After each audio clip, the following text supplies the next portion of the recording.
tidak pernah percaya cerita horor. Sampai akhirnya aku kerja malam di rumah sakit itu. Namanya RSUD Suryatama. Rumah sakit daerah yang sudah berdiri sejak awal tahun 80-an. Bangunannya besar, tapi terlihat seperti orang tua yang sudah terlalu lama berdiri. Cat dinding mengelupas, lantai keramik kusam, dan lampu-lampu neon yang sering berkedip tanpa alasan jelas. Aku diterima sebagai petugas administrasi shift malam. Tugasku sederhana, jaga meja informasi, terima telepon internal, dan bantu catat data pasien yang masuk lewat IGD. Shift malam dimulai jam 22.00 sampai 06.00. Malam pertama, suasananya langsung terasa berbeda. Begitu jam menunjukkan pukul 10 tepat, sebagian besar lampu gedung lama dimatikan. Yang menyala hanya lorong utama, IGD, dan beberapa ruangan rawat inap aktif. Gedung lama, tempat bangsal anak dulu berada, hampir sepenuhnya gelap. Sunyinya bukan sunyi biasa, bukan seperti kantor tutup, lebih seperti tempat yang ditinggalkan terlalu lama. Sekitar jam 23.30, aku harus mengantar berkas ke ruang perawat di ujung lorong gedung lama. Lorong itu panjang, lurus, dengan lampu kuning redup setiap 10 meter. Di beberapa bagian, lampunya mati total, hanya menyisakan bayangan dinding yang samar. Setiap langkah sepatuku terdengar terlalu keras. Tok, tok, tok.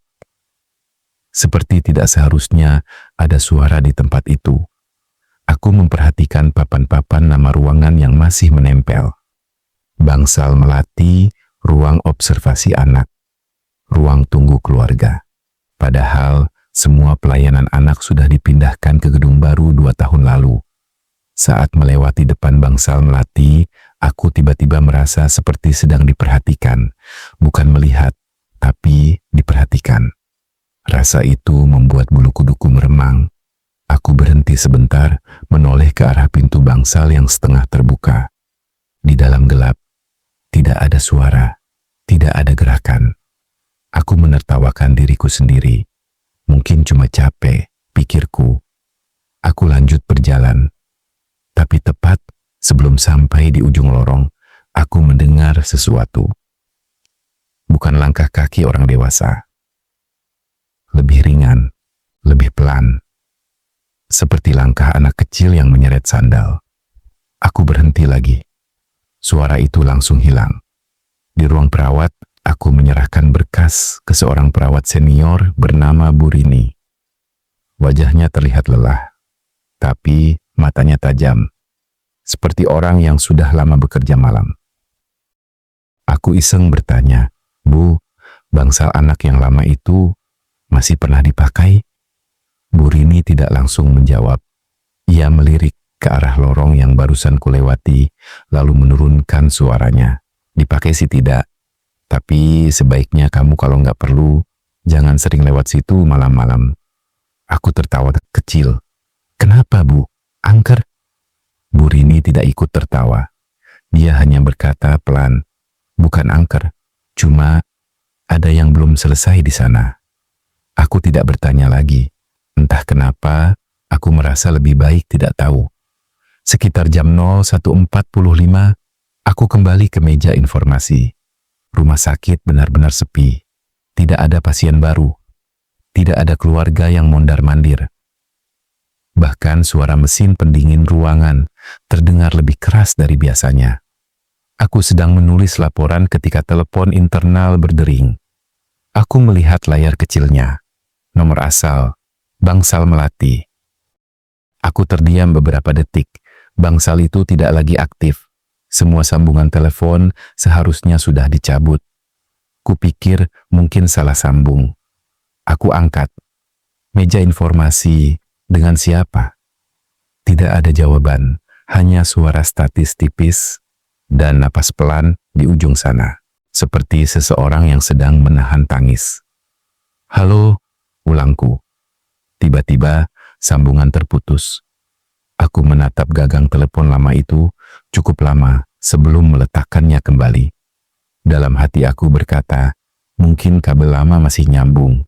Aku mencoba berpikir logis, tapi jantungku tidak ikut percaya. Menjelang subuh, aku mengantar laporan ke ruang kepala shift.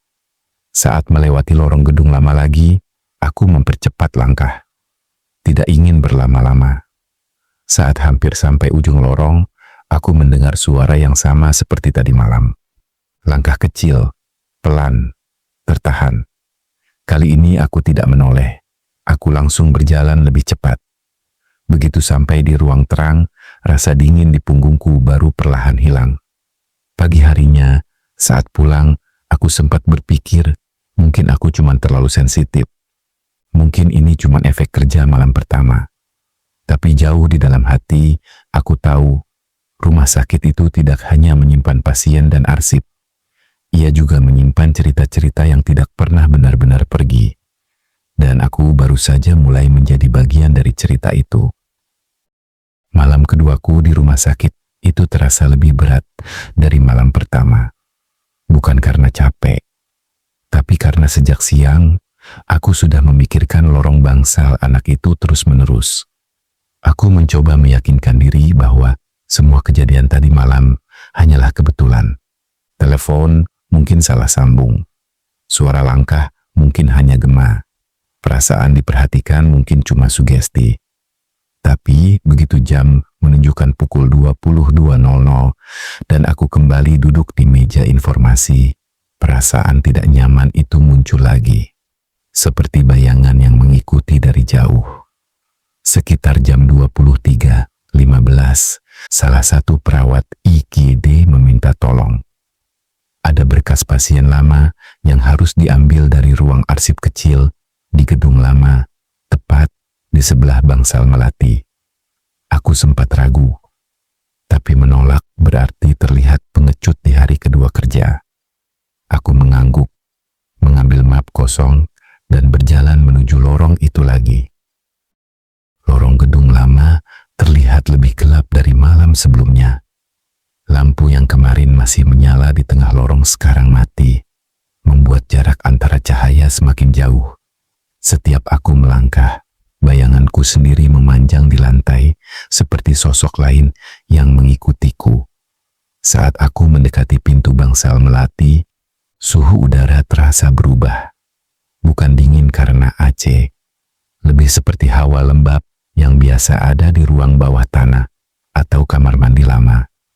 Aku berhenti sejenak. Dari dalam bangsal terdengar suara samar. Bukan suara orang bicara. Bukan juga suara alat medis. Lebih seperti suara napas kecil yang tidak teratur. Aku menahan napas sendiri, mencoba memastikan aku tidak salah dengar. Lorong kembali sunyi. Aku berjalan cepat, melewati pintu bangsal dan masuk ke ruang arsip kecil di sebelahnya. Lampunya redup, tapi masih cukup terang untuk membaca label map-map lama. Aku baru saja menunduk mencari nama pasien ketika aku mendengar suara dari balik pintu. Bukan dari lorong, tapi dari arah bangsal. Suara itu pelan, hampir seperti bisikan. "Bu." Aku membeku. Aku berdiri tanpa bergerak hampir 10 detik, mencoba mencari alasan logis. Mungkin ada keluarga pasien tersesat. Mungkin ada perawat yang memanggil temannya. Aku membuka pintu arsip perlahan dan mengintip ke lorong. Kosong. Lorong itu benar-benar kosong. Tidak ada siapapun. Tidak ada bayangan bergerak. Tidak ada suara langkah menjauh. Hanya lampu redup dan udara dingin yang terasa lebih berat dari sebelumnya. Aku menutup pintu lagi, mengambil berkas yang dibutuhkan, dan hampir berlari kembali ke meja informasi. Malam itu, aku tidak lagi menoleh ke arah lorong bangsal anak. Sekitar jam 2.00, aku duduk sendirian di meja, mencoba fokus pada laporan.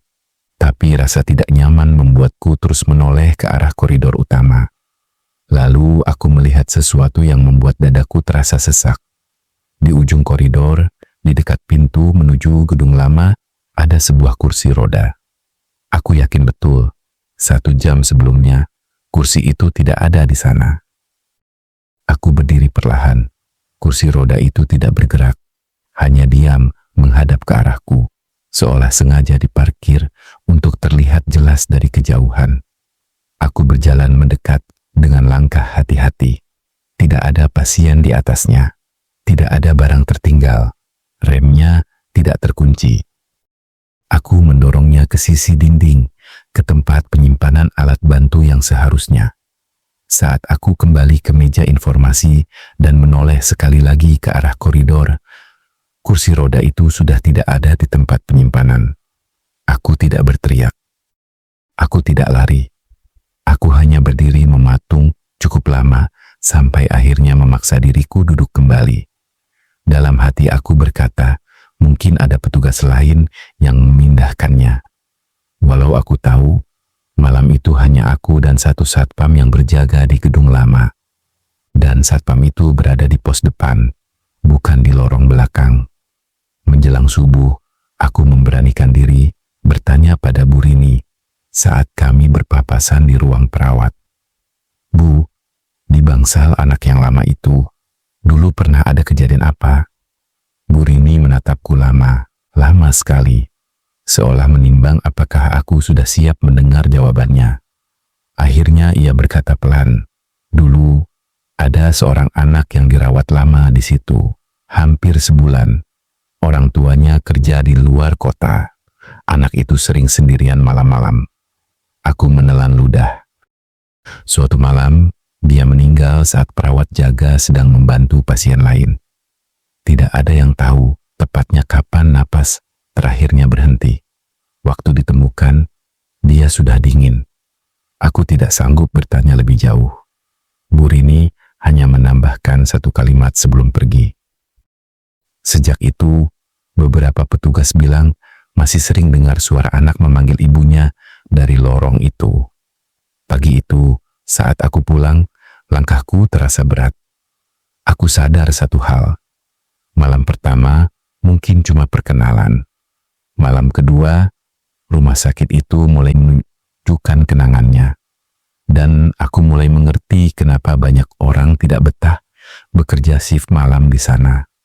Malam ketiga, aku datang ke rumah sakit dengan perasaan yang berbeda. Bukan takut yang berlebihan. Lebih seperti kewaspadaan yang tidak bisa dilepas. Sejak cerita Bu Rini tentang anak yang meninggal di Bangsal Melati, aku mulai memperhatikan hal-hal kecil yang sebelumnya tidak kupedulikan. Cara lorong itu selalu lebih dingin. Cara lampu di dekat pintunya sering berkedip. Cara orang-orang menghindari berjalan sendirian, melewati sana setelah tengah malam. Aku mulai menyadari satu pola sederhana.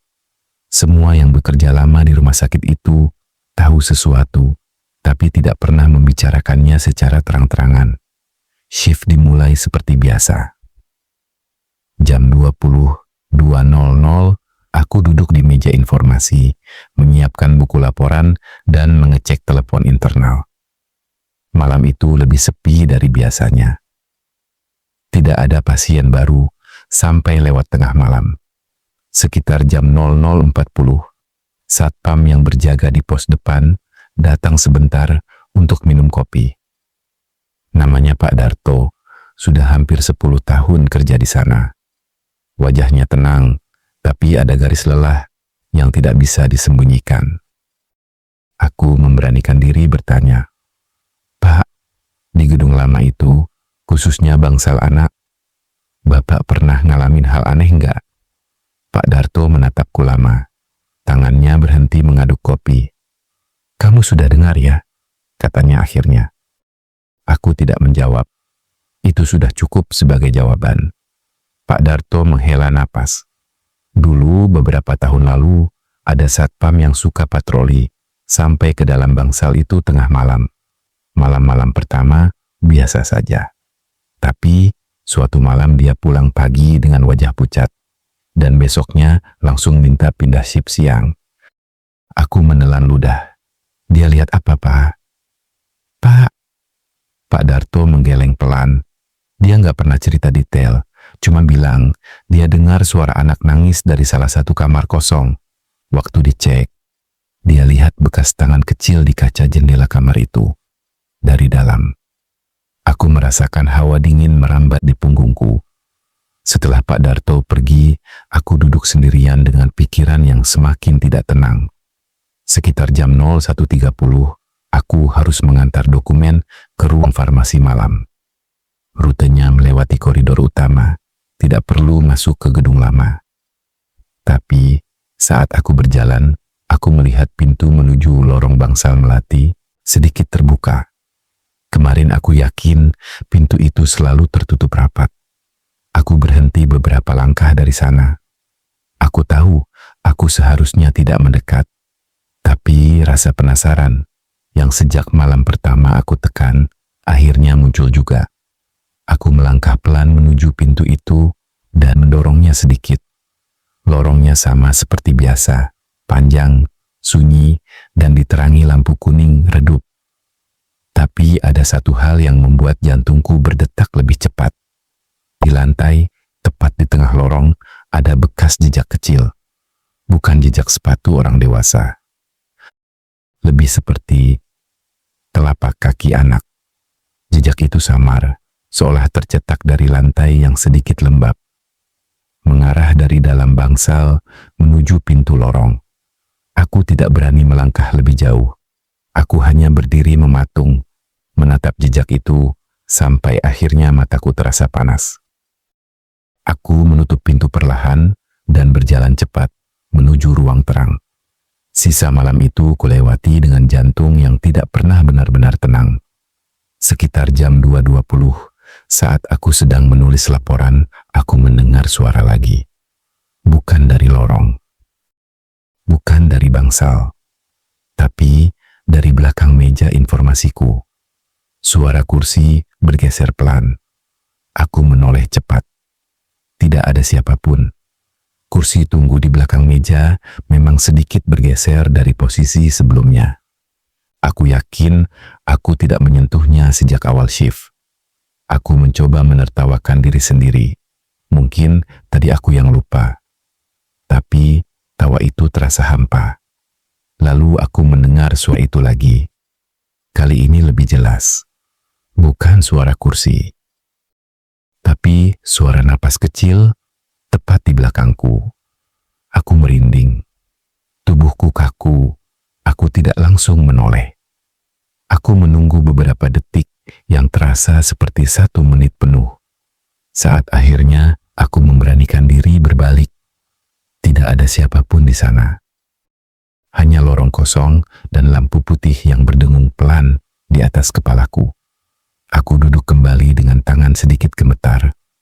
Pukul 3 lewat, telepon internal berdering lagi. Kali ini bukan dari Bangsal Melati. Nomor asal, ruang tunggu lama, di gedung anak. Aku menatap layar itu lama. Lalu mengangkatnya dengan suara pelan. Meja informasi. Ada jeda beberapa detik. Kemudian terdengar suara yang membuat tenggorokanku tercekat. Mas, ini sudah pagi belum? Suara anak kecil. Jelas, bukan bisikan. Bukan suara orang dewasa yang menirukan. Aku tidak bisa langsung menjawab. Mas, mama aku belum datang. Lanjut suara itu. Tanganku gemetar memegang gagang telepon. Aku ingin berkata, ini pasti lelucon. Tapi, siapa yang mau bercanda seperti ini jam 3 pagi di rumah sakit?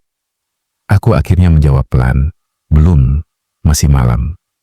Di seberang sana terdengar tarikan napas kecil, seperti orang yang kecewa. Telepon itu kemudian mati sendiri. Aku menatap meja cukup lama setelahnya. Sisa malam terasa lebih panjang dari biasanya. Saat fajar mulai menyentuh jendela rumah sakit, aku merasa seperti baru saja keluar dari mimpi buruk yang terlalu nyata untuk disebut mimpi. Pagi itu, sebelum pulang, aku menoleh sekali lagi ke arah pintu lorong gedung lama. Aku sadar satu hal yang membuat dadaku terasa berat. Kalau suara itu benar-benar milik anak yang dulu meninggal di sana, maka dia bukan sedang menakut-nakuti. Dia hanya masih menunggu. Malam terakhirku di shift malam datang lebih cepat dari yang kupikirkan. Bukan karena kalender bergerak cepat, tapi karena setiap hari terasa lebih panjang dari biasanya. Aku menghitung malam bukan dengan tanggal, tapi dengan kejadian. Dan pada minggu keempat itu, aku sudah terlalu lelah untuk pura-pura semuanya baik-baik saja. Aku datang lebih awal malam itu. Jam masih menunjukkan 21.30, tapi rumah sakit sudah terasa sunyi.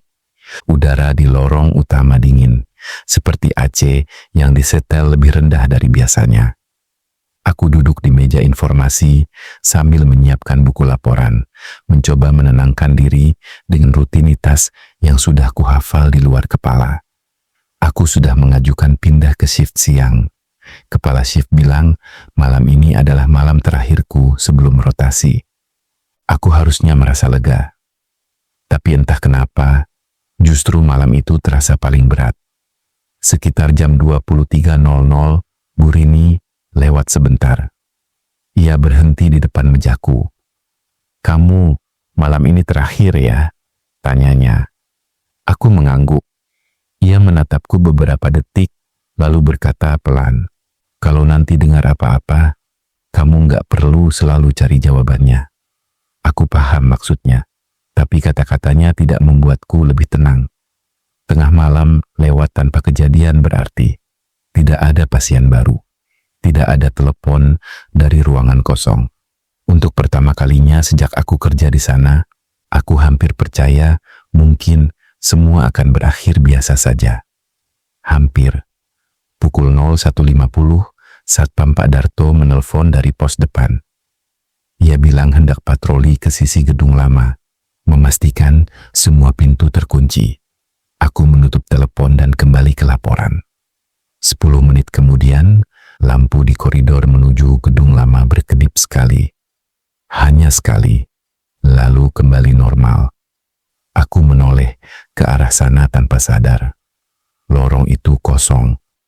Pukul 02.05, telepon internal berdering. Aku menatap layar kecilnya dan jantungku langsung terasa turun. Nomor asal, ruang tunggu lama di bangsal anak. Aku tidak langsung mengangkat. Tanganku berhenti di udara. Aku menunggu sampai dering kedua, lalu yang ketiga. Aku tahu aku tidak bisa terus menghindar. Aku mengangkatnya. "Meja informasi," kataku, berusaha terdengar biasa. Di seberang sana tidak langsung terdengar suara, hanya napas kecil yang tertahan.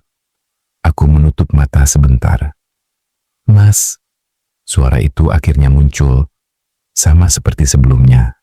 Suara anak kecil yang lelah. "Mama aku sudah datang belum?" Aku tidak bisa menjawab cepat. Tenggorokanku terasa kering. Aku berkata pelan, "Belum, tapi mungkin sebentar lagi." Ada jeda, lalu suara itu berkata lagi, lebih lirih, "Aku capek nunggu." Sambungan terputus. Aku meletakkan gagang telepon dengan tangan gemetar. Kali ini aku tidak mencoba berpikir logis. Aku tahu apapun penjelasannya.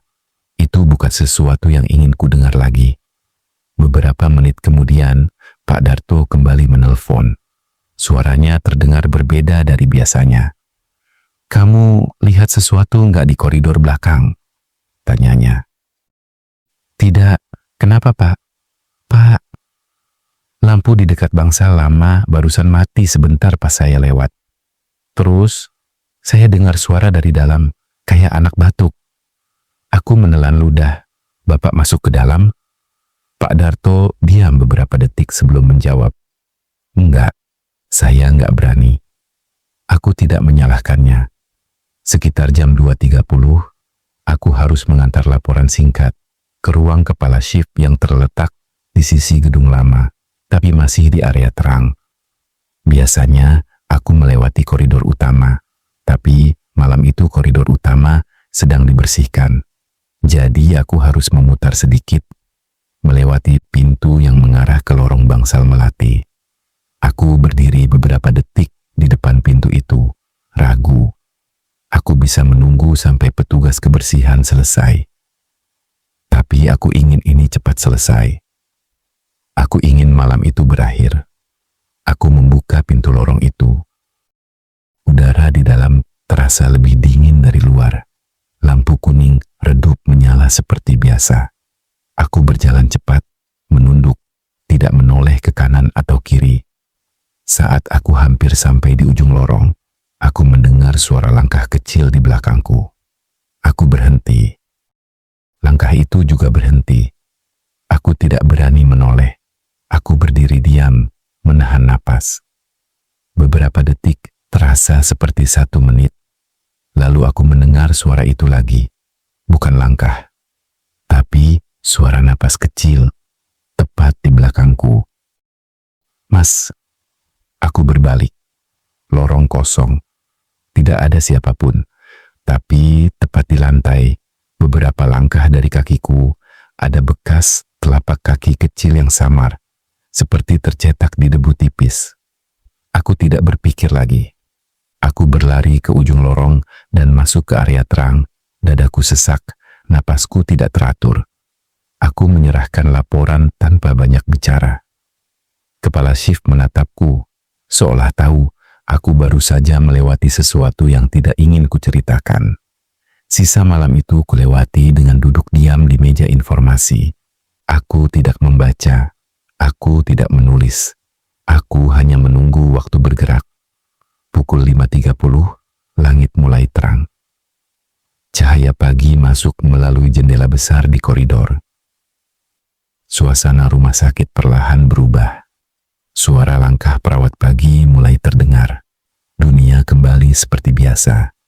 Saat jam menunjukkan 6.00, aku berdiri dan merapikan meja untuk terakhir kalinya di shift malam.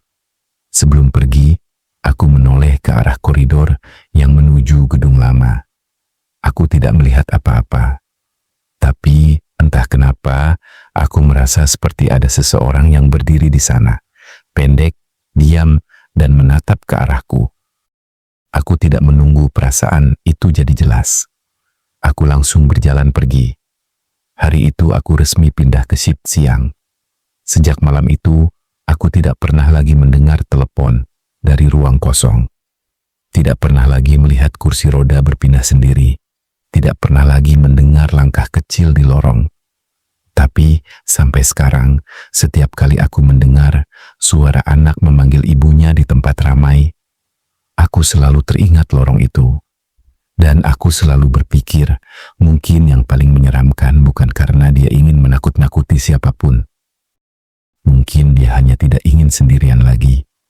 Pindah ke shift siang seharusnya membuat semuanya terasa selesai. Tidak ada lagi lorong gelap. Tidak ada lagi telepon tengah malam. Tidak ada lagi bangsal kosong yang harus kulewati sendirian. Setidaknya itu yang kupikirkan.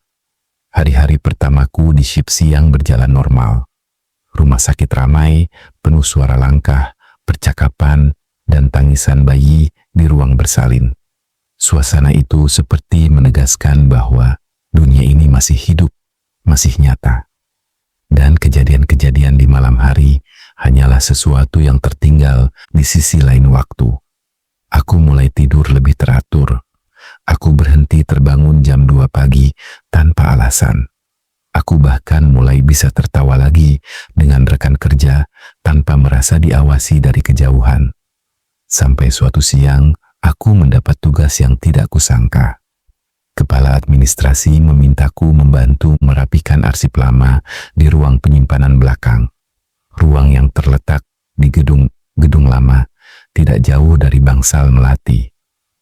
"Cuma siang, kok," katanya. "Sekarang rame, aman." Aku ingin menolak, tapi menolak tanpa alasan yang jelas hanya akan membuatku terlihat aneh. Jadi aku mengangguk. Siang itu, matahari terang, rumah sakit penuh orang. Aku mencoba meyakinkan diri bahwa tidak ada yang perlu ditakuti.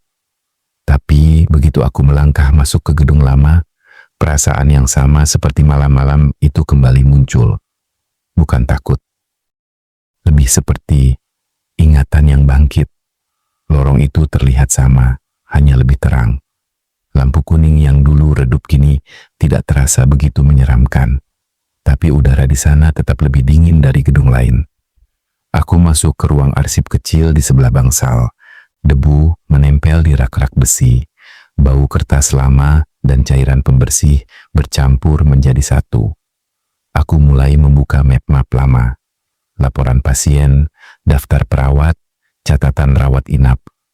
Sampai aku menemukan satu map tipis berwarna biru. Namanya tertulis dengan spidol. Rafa Bangsal Melati. Tanganku berhenti bergerak. Aku membuka map itu perlahan. Di dalamnya ada fotokopi kartu identitas orang tua, catatan dokter, dan satu lembar kertas kecil yang terlipat rapi. Aku membukanya. Itu bukan laporan medis. Itu catatan perawat. Tanggal 14 Mei. Pasien menangis lama malam hari. Meminta ibunya. Tidak ada keluarga yang menemani. Tanggal 16 Mei. Pasien demam tinggi. Mengeluh kedinginan. Tanggal 18 Mei. Pasien tenang sejak sore. Tidur lama. Tidak ada catatan tanggal setelah itu. Aku menutup map itu perlahan. Untuk pertama kalinya, sosok yang selama ini hanya menjadi suara kini terasa seperti anak sungguhan. Bukan bayangan, bukan cerita horor, tapi seseorang yang pernah benar-benar ada. Aku membawa map itu ke meja arsip untuk didata ulang. Saat aku menoleh ke arah pintu, aku melihat sesuatu yang membuat langkahku terhenti. Di luar ruang arsip, tepat di depan Bangsal Melati, berdiri seorang anak kecil. Aku langsung berpikir, itu hanya keluarga pasien yang nyasar. Aku melangkah keluar sambil berkata, "Dek, kamu nyari siapa?" Anak itu berdiri membelakangi aku. Tubuhnya kecil, memakai baju pasien warna pucat. Rambutnya sedikit panjang menutup leher. Aku mendekat 2 langkah. "Dek." Anak itu perlahan menoleh. Wajahnya pucat, matanya besar, tidak terlihat marah, tidak terlihat menyeramkan. Hanya terlihat lelah. Aku merasakan dadaku sesak, tapi aku tetap memaksa diri berpikir logis. "Mama kamu di mana?" tanyaku. Anak itu tidak menjawab. Ia hanya menatapku beberapa detik. Lalu berjalan pelan menyusuri lorong ke arah pintu keluar gedung lama. Aku mengikutinya sampai ke ujung lorong. Begitu aku sampai di pintu, lorong itu kosong. Tidak ada anak kecil. Tidak ada langkah menjauh. Tidak ada suara pintu terbuka. Hanya lorong terang dan orang-orang berlalu lalang di kejauhan. Aku berdiri lama di sana sebelum akhirnya kembali ke ruang arsip dengan tubuh yang terasa ringan, seperti baru saja kehilangan tenaga. Siang itu aku tidak bercerita pada siapapun. Aku tidak ingin ada yang mengira aku mengada-ada. Tapi malamnya, di rumah, aku bermimpi. Dalam mimpi itu, aku berdiri di lorong Bangsal Melati. Semua lampu mati. Hanya satu cahaya kecil di ujung lorong. Di bawah cahaya itu, seorang anak duduk di lantai. Aku mendekat. Ia menoleh dan berkata pelan, "Mas, mama aku kapan pulang?" Aku terbangun dengan napas tersengal dan dada basah oleh keringat. Jam di dinding menunjukkan pukul 2.07. Untuk pertama kalinya sejak pindah ke shift siang, aku terbangun di jam yang sama dengan jam-jam teraneh di rumah sakit dulu. Aku duduk lama di tepi tempat tidur, menyadari satu hal yang membuat tenggorokanku tercekat. Aku mungkin sudah meninggalkan shift malam. Tapi tidak semua hal meninggalkanku. Setelah kejadian di ruang arsip dan mimpi itu, aku mulai merasa ada sesuatu yang berubah. Bukan di rumah sakit, tapi di diriku. Aku tetap bekerja, shift siang seperti biasa. Tersenyum pada pasien, menjawab telepon, mengurus administrasi. Dari luar, hidupku terlihat normal. Tapi setiap kali jam menunjukkan lewat pukul 2 siang, Tubuhku mulai terasa lelah tanpa sebab. Dan setiap malam, meski aku sudah tidak bekerja lagi, pikiranku selalu kembali ke satu tempat, lorong bangsal Melati. Aku mencoba mengalihkan diri, lebih sering keluar rumah, lebih sering mengobrol dengan teman. Tapi perasaan seperti diikuti itu tidak pernah benar-benar hilang. Sampai akhirnya kejadian aneh mulai terjadi di luar rumah sakit. Suatu malam aku pulang agak larut setelah mampir ke warung dekat rumah. Jam hampir menunjukkan pukul 10. Lingkungan rumahku biasanya ramai, tapi malam itu lebih sepi dari biasanya. Beberapa lampu teras sudah padam. Jalan kecil di depan rumah hanya diterangi satu lampu kuning di ujung gang. Saat aku membuka pintu pagar, aku mendengar suara yang membuat langkahku terhenti. Bukan dari depan, tapi dari belakangku. Suara kecil, pelan, seperti seseorang menyeret sandal. Aku menoleh cepat. Gang itu kosong. Aku menggelengkan kepala, mencoba menertawakan diri sendiri. Aku terlalu terbawa perasaan, pikirku. Terlalu lama bekerja di tempat yang penuh cerita seperti itu. Aku masuk ke rumah dan mengunci pintu. Malam itu aku tidur lebih awal. Tubuhku lelah, tapi pikiranku tidak pernah benar-benar berhenti. Aku tertidur dengan perasaan waspada yang sulit dijelaskan. Sekitar tengah malam, aku terbangun. Bukan karena mimpi buruk, bukan karena suara keras, tapi karena perasaan. Seolah ada seseorang yang berdiri di dekat tempat tidurku. Aku membuka mata perlahan. Kamar gelap. Tirai menutup jendela. Tidak ada apapun yang terlihat aneh. Aku menarik napas lega dan berbalik badan. Lalu aku mendengar suara itu. Pelan, dekat sekali, seperti napas kecil yang tertahan. Aku membeku. Tubuhku kaku. Aku tidak langsung berani menoleh. Beberapa detik terasa seperti 1 menit penuh. Aku memejamkan mata, berharap ini hanya perasaan. Saat aku akhirnya berani membuka mata dan menoleh ke arah sisi ranjang, tidak ada siapapun di sana. Tapi udara di samping tempat tidur terasa dingin, lebih dingin dari seluruh ruangan. Aku bangkit dan menyalakan lampu. Jantungku berdetak kencang. Aku memeriksa sudut kamar, belakang pintu, kamar mandi, semuanya kosong. Aku duduk di tepi tempat tidur, sampai rasa dingin di dadaku perlahan hilang. Sejak malam itu, aku mulai mengalami hal-hal kecil yang sulit dijelaskan. Kadang, aku mendengar suara langkah kecil di koridor rumah, padahal aku tinggal sendirian. Kadang aku merasa seperti ada seseorang yang duduk di kursi ruang tamu saat aku lewat tengah malam. Tapi setiap kali aku menyalakan lampu, ruangan selalu kosong. Aku tidak pernah melihat apapun secara jelas. Hanya merasakan. Beberapa hari kemudian, di rumah sakit, aku bertemu lagi dengan Bu Rini di ruang istirahat. Entah kenapa, aku merasa perlu bercerita. Aku tidak menceritakan semuanya, hanya bilang bahwa sejak pindah shift, aku masih sering bermimpi tentang lorong bangsal anak. Bu Rini menatapku lama. "Kamu masih kepikiran anak itu ya?" katanya pelan. Aku mengangguk. Ia menghela napas. Kadang, kalau kita terlalu sering dengar cerita orang yang belum selesai, kita jadi ikut ngerasain bebannya.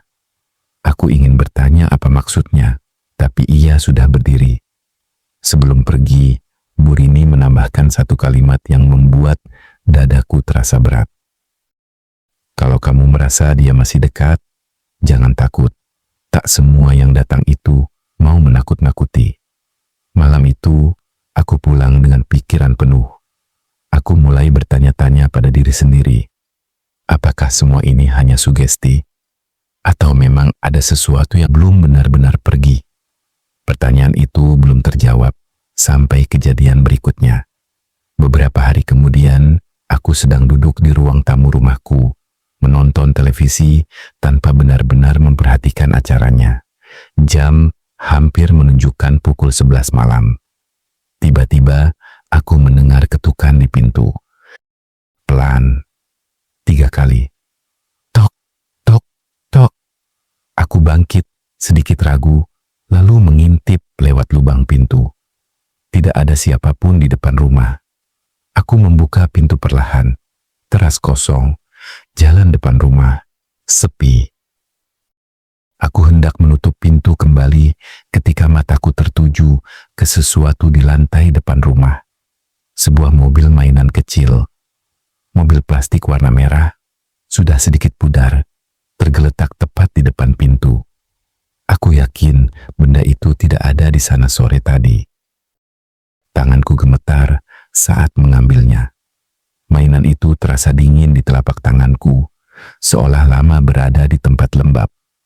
Aku berdiri lama di ambang pintu, menatap gang sepi itu, lalu menutup pintu perlahan. Malam itu, aku tidak bisa tidur. Aku duduk di ruang tamu sampai dini hari, memandangi mobil mainan itu di atas meja. Tidak ada tanda nama, tidak ada apapun yang bisa menjelaskan asalnya. Tapi di dalam hatiku, aku tahu satu hal yang membuat napasku terasa berat. Apapun yang dulu menungguku di lorong bangsal Melati, kini tidak lagi hanya berada di sana. Dan entah bagaimana caranya, ia menemukan jalan untuk mengikutiku pulang. Sejak malam aku menemukan mobil mainan itu di depan rumah, aku tidak bisa lagi berpura-pura, semuanya hanya perasaan.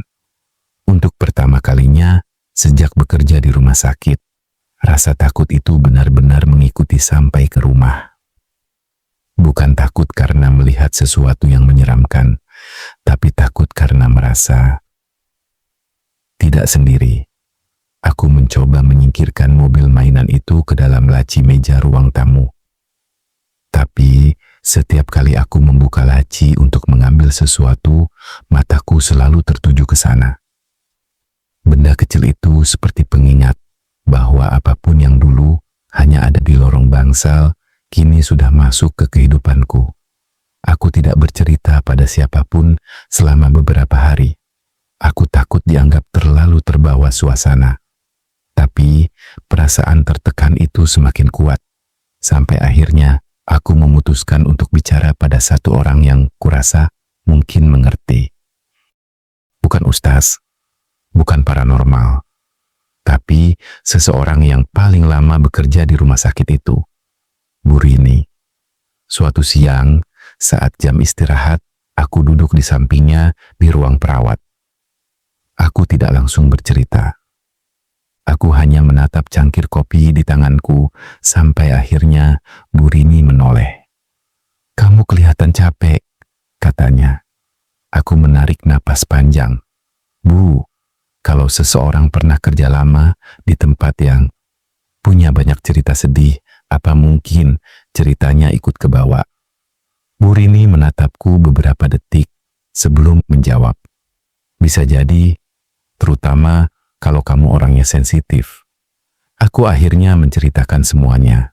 Tentang mimpi jam 2 pagi, tentang suara di rumah, tentang mobil mainan di depan pintu. Bu Rini tidak terlihat kaget. Ia hanya menghela napas pelan. "Kamu nggak diganggu," katanya. "Kamu ditemani." Kata itu justru membuat dadaku terasa lebih sesak. "Ditemani?" ulangku. Bu Rini mengangguk pelan.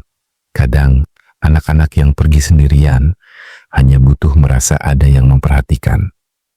Kamu mungkin orang pertama yang benar-benar mendengar dia." Aku menunduk. Kalimat itu terdengar lembut, tapi terasa berat di dadaku. "Apa yang harus saya lakukan, Bu?" tanyaku. Bu Rini berpikir sejenak. "Kamu nggak perlu mengusir, jangan juga mengundang. Cukup lepaskan dengan cara baik." Aku tidak mengerti maksudnya. Ia melanjutkan, "Doakan saja. Bukan supaya dia pergi, tapi supaya dia tenang." Malam itu, aku pulang dengan perasaan campur aduk. Aku tidak tahu apakah aku percaya sepenuhnya. Tapi aku tahu satu hal. Aku ingin semua ini berhenti. Dengan cara apapun yang tidak menyakiti siapapun. Aku menunggu sampai malam benar-benar sunyi. Jam hampir menunjukkan pukul 11 ketika aku duduk di ruang tamu dengan lampu redup. Aku mengambil mobil mainan itu dari laci dan meletakkannya di atas meja. Aku duduk diam beberapa menit, mencoba menenangkan napas. Lalu, dengan suara pelan, aku berkata, lebih kepada diriku sendiri daripada kepada siapapun. Kalau kamu masih di sini, aku nggak tahu kamu dengar atau tidak, tapi aku harap kamu nggak merasa sendirian lagi. Aku tidak tahu kenapa aku mengatakan itu. Kata-kata itu keluar begitu saja. Ruangan tetap sunyi, tidak ada suara, tidak ada angin, tidak ada apapun yang berubah. Aku menarik napas panjang dan melanjutkan dengan suara lebih lirih. Kamu nggak harus ikut aku terus. Kamu sudah cukup capek. Setelah itu, aku menutup mata sebentar. Tidak terjadi apa-apa malam itu. Tidak ada suara. Tidak ada bayangan. Tidak ada mimpi buruk. Aku tidur lebih nyenyak daripada beberapa minggu terakhir. Keesokan paginya, saat aku bangun, hal pertama yang kulakukan adalah mengecek meja ruang tamu. Mobil mainan itu masih ada. Tapi posisinya berubah. Semalam aku meletakkannya menghadap ke jendela. Sekarang, mobil itu menghadap ke arah pintu. Aku berdiri lama menatap benda kecil itu, jantungku berdebar pelan. Tidak ada rasa takut yang menusuk. Yang ada justru perasaan aneh, seperti sedang dilihat dengan cara yang tidak mengancam.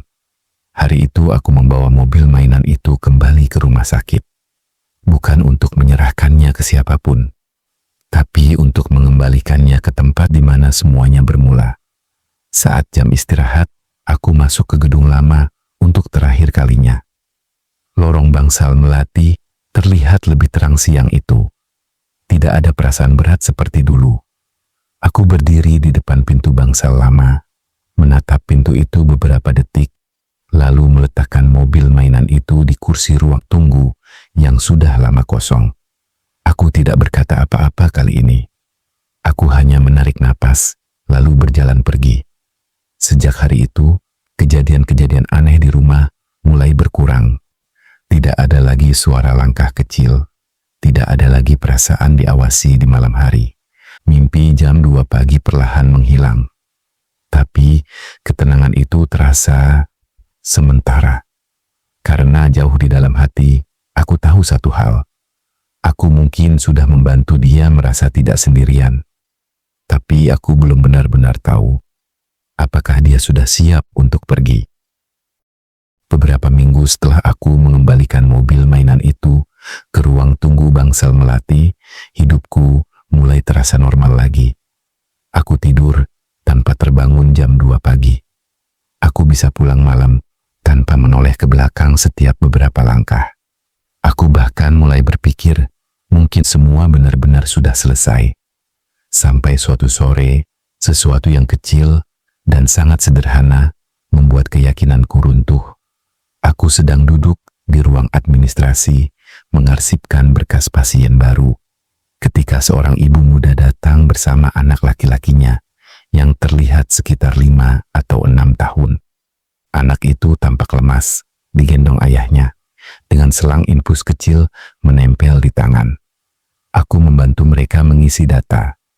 Semuanya biasa saja, sampai anak itu menoleh ke arahku. Tatapannya berhenti di wajahku lebih lama dari seharusnya. Tidak seperti anak-anak lain yang biasanya sibuk melihat sekeliling atau memeluk orang tuanya. Dia hanya menatapku diam-diam. Aku tersenyum kecil padanya. "Dek, namanya siapa?" Dia tidak langsung menjawab. Ia malah berkata pelan, dengan suara yang nyaris tidak terdengar.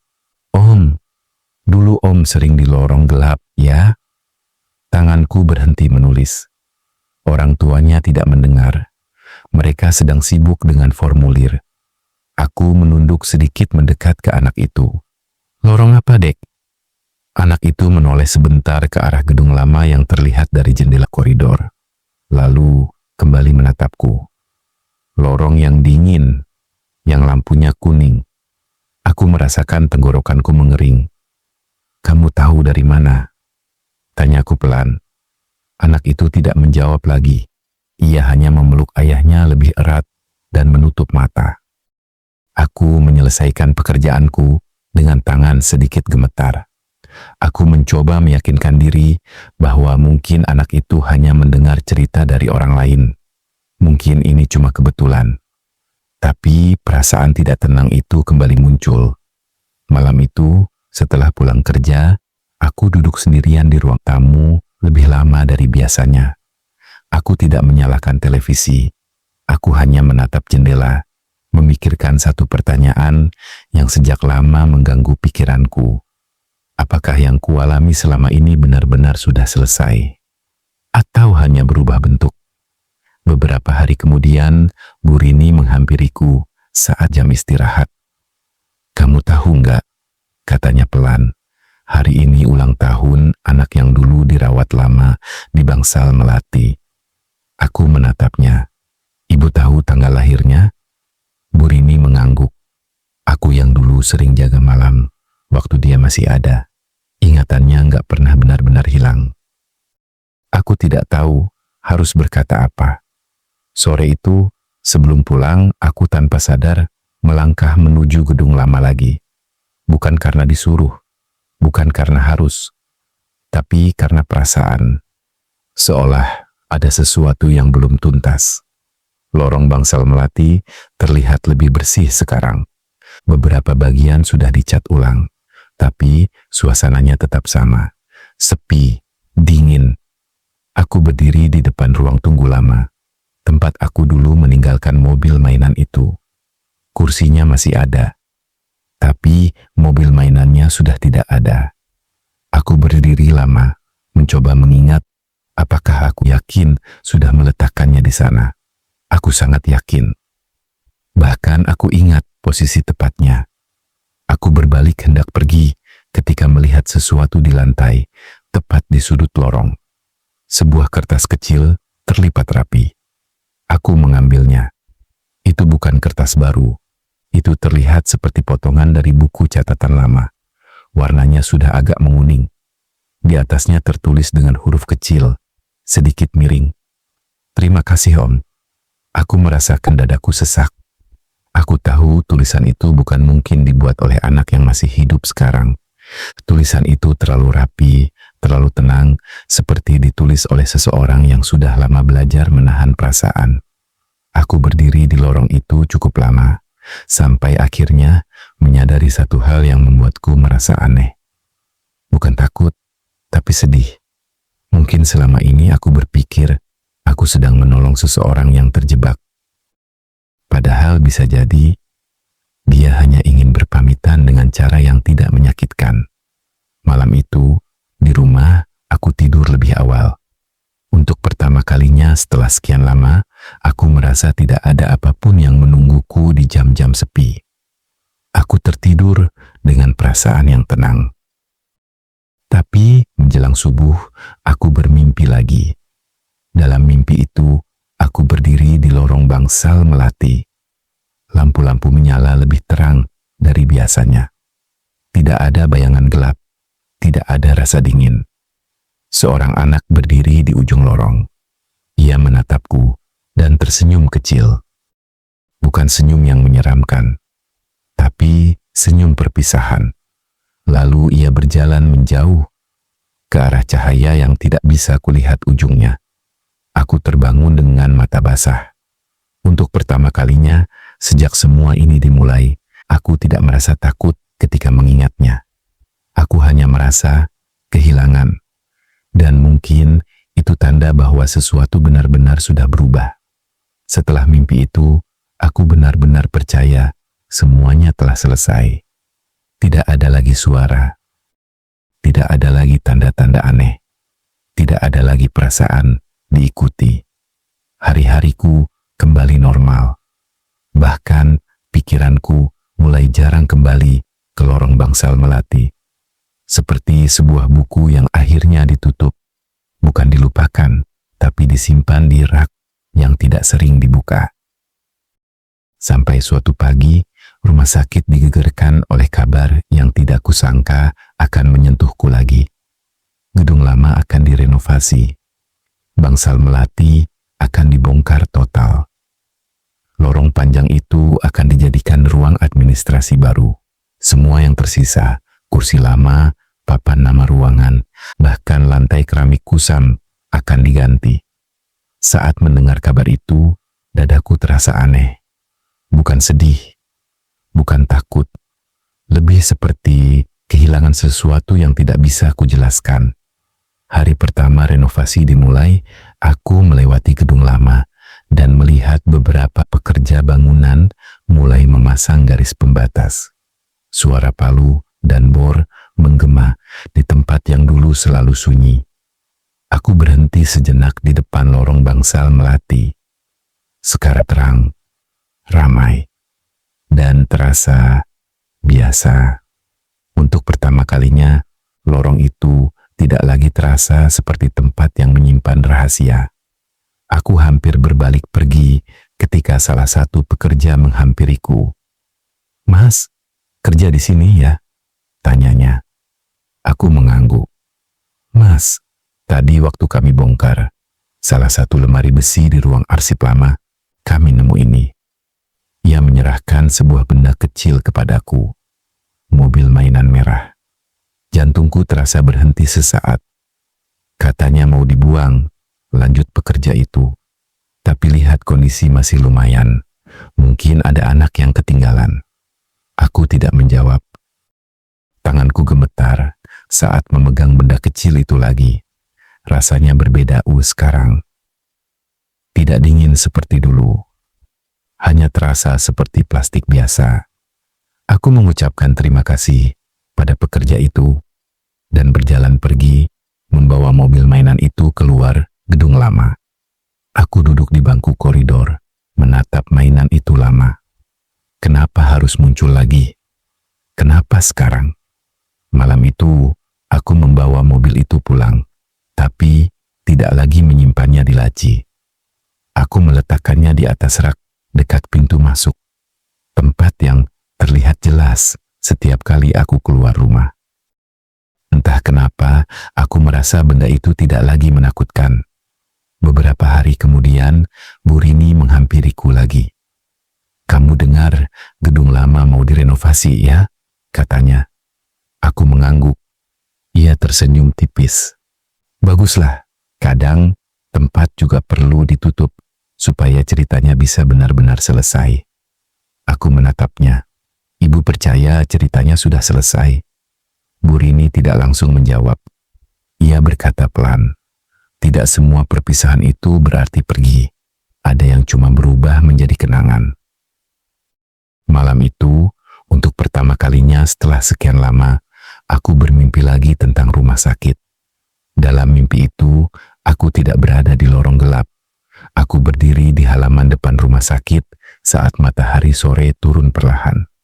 Di dekat pintu masuk, aku melihat seorang anak berdiri bersama seorang perempuan. Perempuan itu menunduk, memeluk anak itu erat. Aku tidak bisa mendengar apa yang mereka bicarakan, tapi aku melihat sesuatu yang membuat mataku terasa panas. Anak itu tidak menatap ke belakang lagi. Ia berjalan menjauh sambil menggenggam tangan perempuan itu. Aku terbangun dengan perasaan yang tenang. Tidak ada rasa takut, tidak ada rasa sesak, hanya rasa lega, seperti setelah menunggu sesuatu yang lama, akhirnya selesai. Tapi keesokan harinya, kejadian kecil membuatku sadar bahwa meski cerita itu sudah hampir berakhir, masih ada satu bagian yang belum kuterima sepenuhnya. Seorang perawat muda menghampiriku di ruang administrasi. "Mas, kemarin saya mimpi aneh," katanya sambil tertawa kecil. "Saya mimpi ada anak kecil main di lorong gedung lama. Terus dia bilang, mau pulang karena mamanya sudah datang." Aku tersenyum tipis, tapi jantungku berdetak lebih cepat. Aku tidak berkata apa-apa, karena untuk pertama kalinya, aku tidak lagi merasa perlu menjelaskan apapun. Aku hanya tahu satu hal, cerita itu tidak lagi tentang ketakutan. bukan juga tentang gangguan, tapi tentang seseorang yang akhirnya tidak sendirian lagi. Dan mungkin itu sudah cukup. Renovasi gedung lama berjalan cepat. Dalam hitungan minggu, lorong Bangsal Melati yang dulu panjang dan sunyi berubah menjadi ruang administrasi yang terang. Papan nama ruangan diturunkan. Kursi-kursi tua dibuang. Bahkan bau obat lama yang dulu selalu terasa samar, kini benar-benar hilang. Seolah tempat itu tidak pernah menyimpan cerita apapun. Aku melewati gedung itu hampir setiap hari, dan setiap kali lewat, perasaanku selalu sama. Bukan takut, bukan sedih, tapi seperti melihat bekas luka yang sudah sembuh. Masih ada bekasnya, tapi tidak lagi terasa sakit. Mobil mainan merah itu masih kusimpan di rak dekat pintu rumah. Aku tidak lagi menghindarinya. Aku tidak juga memikirkannya terlalu sering. Benda kecil itu kini terasa seperti kenangan yang diam, tidak meminta apa-apa. Sampai suatu sore, saat aku hampir pulang kerja, seorang ibu tua menghampiriku di koridor rumah sakit. Ia bukan pasien, bukan juga keluarga pasien. Ia mengenakan pakaian sederhana dan memegang tas kain lusuh di tangannya. "Mas kerja di sini?" tanyanya pelan. Aku mengangguk. Ia tersenyum kecil. "Dulu, anak saya pernah dirawat lama di sini, di bangsal anak yang lama." Dadaku terasa sedikit mengencang. "Kami pindah kota setelah itu," lanjutnya. "Baru hari ini saya bisa kembali. Katanya bangsalnya sudah direnovasi." Aku tidak tahu harus menjawab apa. Kami berdiri sebentar di koridor, dalam keheningan yang anehnya tidak canggung.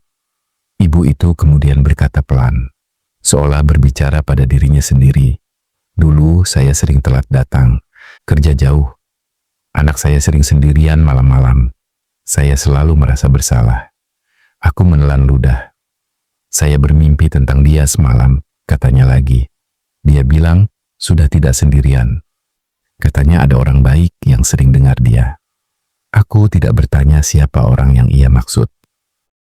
Aku hanya berkata, "Ibu, mungkin sekarang dia sudah tenang."